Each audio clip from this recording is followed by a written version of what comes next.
Tyree Wilson became a Raider with pick number 7 just 8 days ago. Were you in the draft room as that was happening? Were you out there for all that? Witnessing that? I was in the draft room. And I was hidden so I wouldn't be seen. When I go to these draft rooms, I definitely don't want to be anywhere near the camera. I just want to witness and see everything. So I just stood in an area where I could see everything happen, and it was fun. The difference with this draft room, though, Mike, I've been in 9 of them, and the one difference about this one is I could walk around the room. They didn't care really what I was doing. I walked over to Mark Davis for 20 minutes and talked to him at one point, and it was it was a more free experience than just shutting up and sitting in the corner. So that was a little bit cool, because as things are going on, you can ask why certain things are happening. But I'll tell you my overriding feeling about being in this draft room, and that is the NFL draft is the ultimate capricious event. And what I mean by that is that it is absolutely unpredictable. And when the Ravens started out, I was there at noon sitting with Josh McDaniels, the coach, Dave Ziegler, the GM, in Ziegler's office, and they were talking. And I'm telling you, they had no idea what was going to unfold. And they could have easily ended up with Paris Johnson or Devin Witherspoon. I think they felt like somebody was going to take Will Anderson above them. But they easily could have ended up with Paris Johnson or Devin Witherspoon, as well as Tyree Jackson. And I'm telling you, no BS. They would have been happy with any of the 3. And, and even I wonder, because they wouldn't say, the players were really on the same level on their draft board.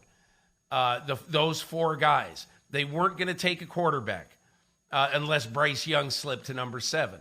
So they were not going to take a quarterback, but those 4 players were basically even on their draft board. They would have taken one of them, obviously, if they were all there, and I don't know which one, but I think it was really interesting that the fate of the Las Vegas Raiders was decided by the 6 teams in front of them. Because honestly, they're sitting there at noon that day, Pacific time, really having no idea what was going to happen. And this was the classic of all the drafts I've covered. This one had the greatest mystery at the top. After Bryce Young, you really, really didn't know. Very important question. What kind of food do they serve at the Las Vegas Raiders draft room? I didn't eat food. You know what I did, Mike? I stopped at the In-N-Out Burger before I went there. And so, you have a double-double and fries, and you're not going to be very hungry through the night. So I didn't. But they had a little food station, and I saw it. It was a wide variety. I think there was some Mexican food and, some chicken and stuff like that. But I just walked by it because I knew I wasn't going to eat it. So I just sat in there and tried to be, for the most part, a bump on the wall. Mike, there's one other thing that I thought was really interesting, okay? And that is the discussions that teams have about trades, okay? And there was a board in this room on the back wall of the room that you can put a projection on of when a team calls and makes you an offer, the trade offer goes up there, and then you think of counter offers to make. And there was one that I wrote about in my column that was like really interesting because, remember, the Arizona Cardinals traded from 3 to 12. And they were sitting there at number 12, and everybody thought that they wanted to come back up and get Paris Johnson. So they talked to the Raiders, but look, Monty Ossenfort knew, the Cardinals general manager, that the Raiders also wanted Paris Johnson. So he also knew that he needed to get in front of the Raiders. So then he talked to the Detroit Lions at number 6. And so I think what ended up happening, he talked to the Raiders and they had discussed a bunch of options. And if they couldn't trade with the Lions, the Cardinals definitely would have tried to trade with the Raiders to move up to get Paris Johnson. And that is exactly what there was. The counter offers that Arizona and the Raiders were discussing. But unfortunately, once Arizona got to number 6, they didn't need the Raiders anymore. And so then the Raiders didn't really talk seriously about trades then after that until late in the round when they were talking to, 28, 29, 30, 31, and not rabidly about Michael Mayer. They were interested in the Notre Dame tight end. They ended up getting him, I think, at 34. But there was not really any sense of urgency. Oh, we got to have Michael Mayer. They wanted him, but if they missed out on him, I think they would have just thought, hey, that's the draft, and they would have gone to their next tight end, which was the guy from Iowa. And they were able to not trade into round 1 and still get the guy they wanted. There were multiple teams trying to trade back into round 1, whether it was the Titans, the Falcons, the Raiders, and they all eventually got the guys they wanted in round 2. Did the Raiders trade up a little bit to get Mayer? I know the Titans did to get Will Levis, and the Falcons I think did they to traded get up Bergeron. 2 or 3. Yeah, they traded up 2 or 3 spots to get Mayer, I think with the 3rd pick of the 2nd round. But, the Steelers started that round by taking the corner. Joey Porter Jr. Yeah, Joey Porter. Joey Porter. And then, obviously, Will Levis goes, and then the Raiders were able to trade up a couple of spots and get their guy, Michael Mayer. And look, I think there's a bunch of people who, because I read about it the next day, why did they trade up for Mayer, all that stuff.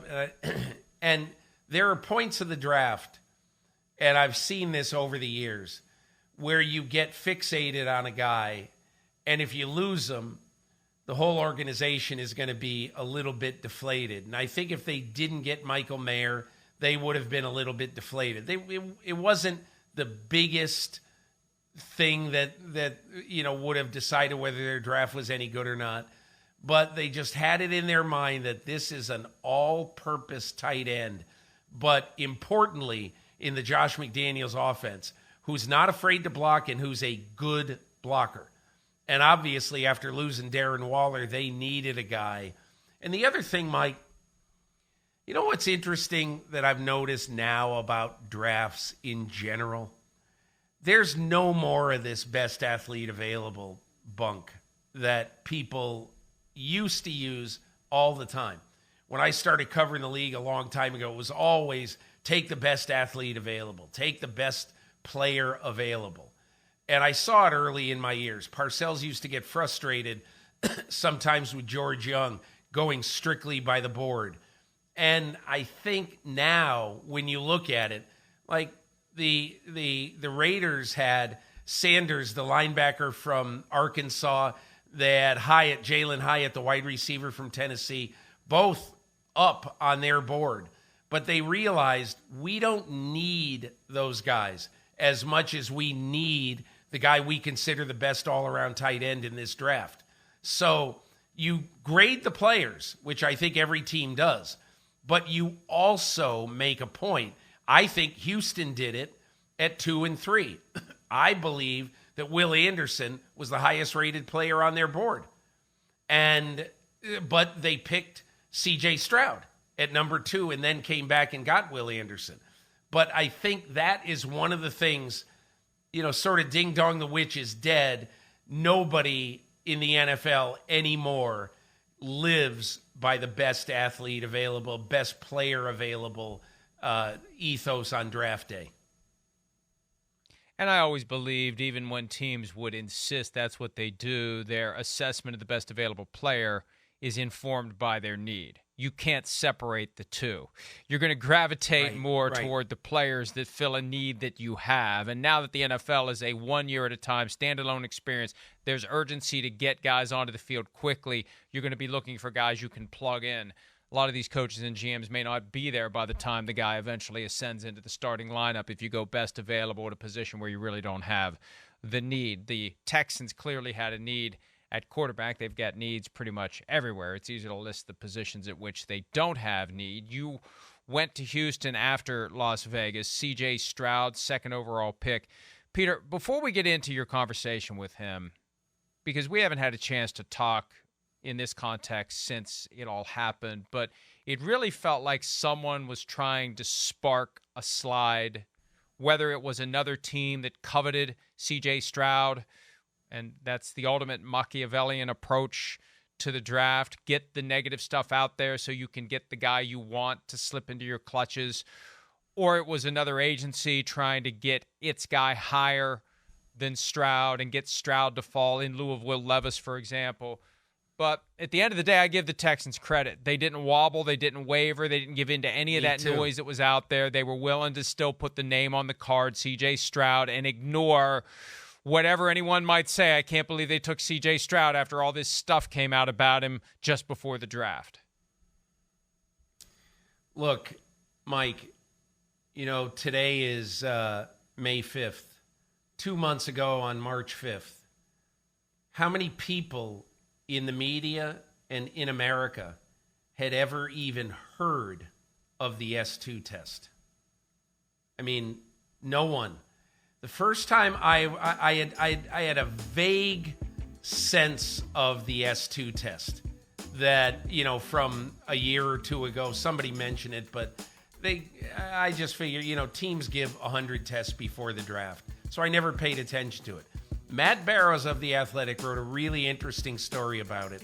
And look, the S2 test guys are pretty good promoters of their product, because they've gotten a lot of it out in recent weeks. And I believe what happened is that Daniel Jeremiah went on, I think, Path to the Draft on NFL Network and said that essentially Bryce Young had an otherworldly score on the S2 test. It came out later that I believe it came out that it was a 98. But these are private results. I think 14 teams in the NFL subscribe and get the S2 tests from this company in Nashville that has invented it. And the S2 test basically talks about how a player processes information very quickly. And it's not just quarterbacks. They give the test to major league hitters and to minor league hitters to see how quickly they can process information. So if you see a curveball coming and you're a batter in baseball, how long does it take you to change where you're going to swing, to hit this curveball? And that's why a lot of guys don't succeed in baseball, because it's impossible for them to hit anything other than a straight ball. So I think in this particular case, once you found out, I'm really not sure that it was anybody attempting to trash C.J. Stroud. But once you find out that this guy's at the top, well, hey, where's the number 2 quarterback, C.J. Stroud? Where is he in this? And somehow it gets found out that he scores very low on this score. And it gets out, and Bob McGinn ended up writing about it also. And so I think what ended up happening was not necessarily evil in the eyes of any one person. We are going to trash C.J. Stroud. But I think what ended up happening, Mike, is that people found this out about C.J. Stroud, and just like some of the question marks in a totally different way about Jalen Carter, people started to have questions about the intelligence and the ability to, in very, very rapid order, make decisions on the football field. And that is why I believe that a lot of people started to get down on C.J. Stroud. And Mike, you're right. I applaud Nick Caserio. I applaud D'Amico Ryans and I applaud the Houston Texans for saying, you know what? We watched C.J. Stroud play football. And when we watch him play football, like against Georgia on New Year's Eve, you know what we saw? We saw a guy who processes information wonderfully. We saw a guy who was utterly fantastic against the best defense in college football. And so, and you know, good for them for not succumbing to this. And look, say one more thing about the S2 test. So one of the ground floor teams about the S2 are the Indianapolis Colts. They were either the third or fourth team to totally buy into it. So for the last few years, they've been getting all the scores. They saw the scores this year. And I asked Chris Ballard, what do you think about how important this should be? And he goes, it's one element of it. He goes, there's simply not enough data to tell you with certainty how anybody is going to play. Now, the data says to us that, wow, Bryce Young and, you know, and I guess Anthony Richardson had a high score too. But that says, hey, look, this is, you know, these guys are really good. But just because C.J. Stroud didn't score well, Ballard was utterly sympathetic towards C.J. Stroud and thought it was absurd what had happened to him in the pre-draft process, as did Stroud in my conversation with him on Friday in Houston. But Mike, to his credit, I mean, C.J. Stroud could have trashed a lot of people and a lot of the pre-draft process, but just chose not to. He said, hey, critics are going to critique and we'll see what happens. And I said, that's a good way to look at it. Yeah, I credit him for taking the high road. There was a lot of stuff he could have said. He said the right things. And as it relates to processing information, you can make up for that to the extent that there really is an issue there by having a lightning-fast release, which he has. When Sims did his quarterback rankings and we started playing the film and you start to look for similarities and differences among the quarterbacks, one of the first things I noticed is he gets rid of the ball very, very quickly. It's compact. It's lightning fast. The ball is out. And that helps make up for any deficiencies that may or may not be there when it comes to processing. We're getting a little bit heavy, but I want to hear your story on the trade up from 12 to 3 that gave the Texans back-to-back C.J. Stroud and Will Anderson. Well, you know, I've seen it in several places where people have said this trade was actually for C.J. Stroud because they knew all along they were going to take Will Anderson. Okay, and the reason why I don't buy it, the reason why I don't think that it's fair to say that, well, Will Anderson was the second pick and in essence C.J. Stroud was the third pick. Here's why I don't buy this.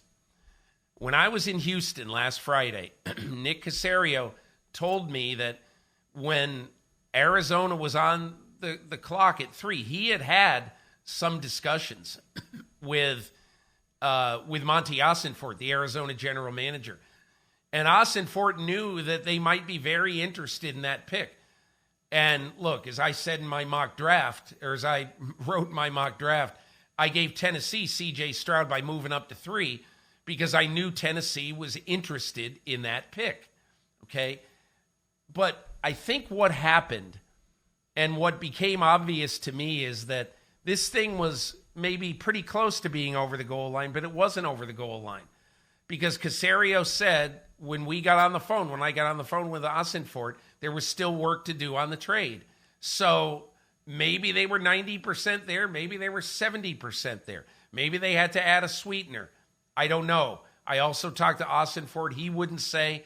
Caserio wouldn't say. They both work for Belichick, and they're both CIA agents.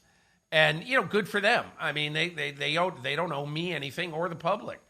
But I believe that something in that 10-minute period happened to push this thing over the goal line. And it was not done at the 10-minute period, 10-minute start, or at the start of the 10-minute period. And I only say all of that, Mike, just to say that I'll tell you, I think there's going to be a lot of pressure on Will Anderson because I think Arizona is going to be the worst team in football this year. But be that as it may, now that Arizona has its own top pick next year, and they have Houston's top pick next year, let's just say, for the sake of argument, that the Texans have the 5th overall pick next year. I don't know what'll happen. Let's say they go, 6-11. I don't know. But let's just say they go 6-11. They're going to have the 5th pick in the draft. Let's just say. So now Arizona's got the 1st and the 5th pick.